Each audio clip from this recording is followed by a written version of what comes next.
बहुत सारे ऐसे कपल्स हैं जो बच्चा कंसीव न करने की वजह से काफी परेशान रहते हैं और बहुत सारे हेल्थ इश्यूज की वजह से भी वो बच्चा कंसीव नहीं कर पाते हैं। लेकिन ऐसे कपल्स के लिए आईवीएफ एक वरदान की तरह सामने आया है। आज आईवीएफ ट्रीटमेंट की वजह से कई ऐसे कपल्स हैं जो बच्चा कंसीव नहीं कर पा रहे थे कई सालों से, उन्हें बच्चा पैदा करने में मदद मिली है। तो आखिर ये आईवीएफ ट्रीटमेंट है क्या, इसका इलाज कितने दिन तक चलता है, प्रोसेस कैसा है और कोई साइड इफेक्ट्स तो नहीं, कितना खर्च आता है और किस एज ग्रुप की महिलाएं आईवीएफ ट्रीटमेंट करा सकती हैं, इसके बारे में आज इस वीडियो में आपको डॉक्टर नेहा त्रिपाठी बताने जा रही हैं। तो पहले आप उनकी ये वीडियो देखिए।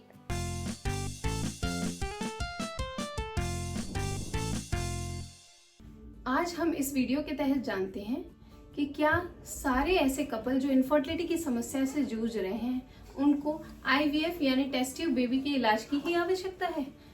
या वो कोई और मेडिकल मैनेजमेंट या किसी और ट्रीटमेंट के तहत यानी आईयूआई या ओव्यूलेशन इंडक्शन टाइम इंटरकोर्स ऐसी किसी ट्रीटमेंट के तहत भी प्रेगनेंसी प्लान कर सकते हैं या नहीं। मेरे पास ऐसे बहुत सारे पेशेंट्स आते हैं जो कहते हैं मैडम मुझे अभी आईवीएफ नहीं कराना, मुझे आईवीएफ एडवाइस कर दिया गया है, मुझे समय चाहिए सोचने के लिए, या मुझे तो बहुत कम टाइम हुआ है प्रेगनेंसी प्लान करे हुए, तो हम क्या अभी ये डिसाइड करें या हम कुछ समय बाद इस ट्रीटमेंट की तरफ जा सकते हैं। तो हम इन सारे सवालों का जवाब इस वीडियो के तहत देंगे। तो प्रेगनेंसी प्लान करने के लिए कुछ ट्रीटमेंट या कुछ इन्वेस्टिगेशंस होती हैं जिनकी बेसिक पे हम ट्रीटमेंट का चुनाव करते हैं। इनमें कॉजेस पर अगर जाएं तो ओवरी रिलेटेड या ओवुलेशन रिलेटेड कॉजेज होते हैं, जिसमें या तो महिला का अंडा बढ़ नहीं रहा, ग्रोथ नहीं कर रहा, मैच्योर नहीं हो रहा, रप्चर नहीं हो रहा, ओव्यूलेटरी कॉजेज, या फिर उसका प्री मैच्योर ओवेरियन रिजर्व कम हो गया है या प्री मैच्योर ओवेरियन फेलियर हो गया है, समय से पहले अंडे बनाने की क्षमता कम हो गई। ऐसे पेशेंट्स या ट्यूबल फैक्टर्स जिनकी जो फैलोपियन ट्यूब्स हैं वो ब्लॉक हो गई हैं, कुछ एडेजन्स हो गए हैं या फिर वो बनी ही नहीं है, एब्सेंट है। थर्ड वन, यूट्राइन कॉजेस, मतलब महिला के गर्भ में कोई पॉलिप है, एडिनोमाइसिस है, एंडोमेट्रियोसिस है, या कोई पर्दे या जाले बने हुए हैं, या फिर मेल फैक्टर इनफर्टिलिटी जिसमें स्पर्म की काउंट मतलब स्पर्म की संख्या कम होना, गतिशीलता मोटिलिटी कम होना, मॉर्फोलॉजी मतलब स्पर्म्स का जो स्ट्रक्चर है, जो स्पर्म्स की कैप हेड नेक टेल ऐसा मॉर्फोलॉजी है, उसमें कोई डिफेक्ट है जिसकी वजह से प्रेगनेंसी कंसीव करने में प्रॉब्लम आ रही है, या last but not the least unexplained infertility. सारी इन्वेस्टिगेशंस नॉर्मल होने के बावजूद, सारी जांचें नॉर्मल होने के बावजूद उनकी प्रेगनेंसी नहीं आ रही है और वो कंसीव नहीं कर रहे। तो क्या इन सभी पेशेंट्स को आईवीएफ या टेस्ट ट्यूब बेबी ट्रीटमेंट ही कराना पड़ेगा? तो इसका जवाब है नहीं। हमें इन सारे पेशेंट्स की जो इन्वेस्टिगेशन है उनको रेक्टिफाई करना पड़ता है, क्या ये माइल्ड स्टेज में, मॉडरेट स्टेज में, या इनकी सीवियरिटी ज्यादा है। पेशेंट की जो अभी प्रोफाइल है, वो उसकी एज है वो ज्यादा है, उसको ट्रायल को बहुत ज्यादा, उसको प्रेगनेंसी कंसीव करने के लिए ट्राई करने के समय को ज्यादा समय हो गया है, 1 साल से अधिक समय हो गया है, या उसका एएमएच लो है, या स्पर्म की काउंट बहुत ज्यादा लो है, मॉर्फोलॉजी बहुत ज्यादा खराब है, या पेल्विक एडेजन्स हैं, मतलब उसकी पेल्विस में बहुत सारे जाले बने हुए हैं, ट्यूब में हाइड्रोसाल्पिंग्स पानी भरा हुआ है, या फिर यूट्रस में सिवियर एडिनोमाइसिस है या एडेजन्स हैं। तो ऐसे सिवियरिटी वाले पेशेंट्स को हमको आईवीएफ ट्रीटमेंट एडवाइस करना होता है,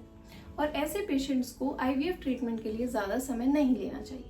पर यदि किसी पेशेंट की सारी इन्वेस्टिगेशन या कुछ पैरामीटर्स माइल्ड या मॉडरेट स्टेज में है तो वो कुछ और ट्रीटमेंट की तरफ भी जा सकते हैं, जैसे ओव्यूलेटरी डिसफंक्शंस हैं, तो ऐसे पेशेंट को हम ओव्यूलेशन इंडक्शन वाले मेडिकेशंस देते हैं, ऐसी दवाइयाँ देते हैं जिससे एग टाइम पर ग्रो करता है, मैच्योर होता है, रप्चर होता है, और उसको साथ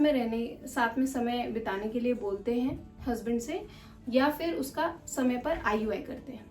ट्यूब फैक्टर्स अगर हैं तो लेप्रोस्कोपिकली क्या उनकी ट्यूब खोली जा सकती है लेप्रोस्कोपी की सर्जरी से।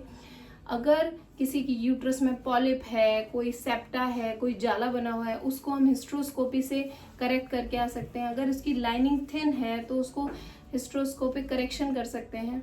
या फिर किसी की मेल फैक्टर इनफर्टिलिटी, मतलब मेल स्पर्म काउंट कम है, मॉर्फोलॉजी मोटिलिटी खराब है, तो क्या कुछ मेडिकेशंस के थ्रू या इंजेक्शंस के थ्रू इन काउंट्स को बढ़ाया जा सकता है।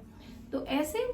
माइल्ड या मॉडरेट केसेस को हम फर्स्ट स्टेप या सेकेंड स्टेप ऑफ ट्रीटमेंट में डाल सकते हैं, जो natural cycle, ovulation, induction, timed intercourse और थर्ड इज IUI, इनमें आता है। पर यदि किसी पेशेंट का ये प्रोफाइल सिवियरिटी ज़्यादा है या पेशेंट का उम्र 35 साल से ज़्यादा है, उसको कोई सर्जिकल हिस्ट्री है या कोई कैंसर ट्रीटमेंट की हिस्ट्री है या ट्यूबरक्लोसिस की हिस्ट्री है या AMH बहुत ज़्यादा लो है या फिर स्पर्म काउंट और मोटिलिटी और मॉर्फोलॉजी बहुत ज़्यादा लो है, तो ऐसे पेशेंट्स को डायरेक्टली IVF एडवाइस किया जाता है। यदि आपके किसी डॉक्टर ने, आपके स्पेशलिस्ट ने आपको IVF ट्रीटमेंट एडवाइस कर दिया और आप चाहते हैं कि आप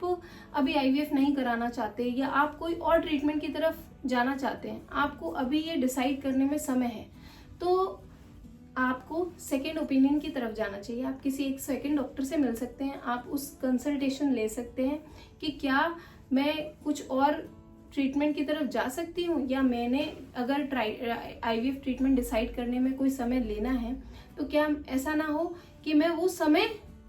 लूज कर जाऊं जिसमें मेरी ट्रीटमेंट की सक्सेस परसेंटेज अच्छी हो सकती थी और मेरे समय बर्बाद करने की वजह से वो सक्सेस परसेंटेज डिक्रीज हो गई। ये वो वाले पेशेंट हैं जिनका थिन एंडोमेट्रियम है, oocyte रिजर्व या AMH बहुत ज़्यादा कम है, पेल्विक एडेजन या यूट्राइन एडेजन की हिस्ट्री है या स्पर्म फैक्टर्स बहुत ज़्यादा स्ट्रॉन्ग है।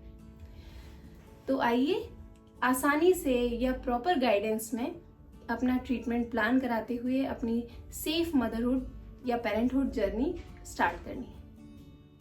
इस वीडियो में आपको IVF ट्रीटमेंट से रिलेटेड हर छोटी डिटेल मिल गई होगी जिसके बारे में आपको जानना चाहिए, या अगर आप जानना चाहते हो तो आई होप सारे आंसर्स आपको इस वीडियो में मिल गए होंगे। ऐसे और भी वीडियोस के लिए हमारे चैनल NBT लाइफ को सब्सक्राइब करना बिल्कुल ना भूलें।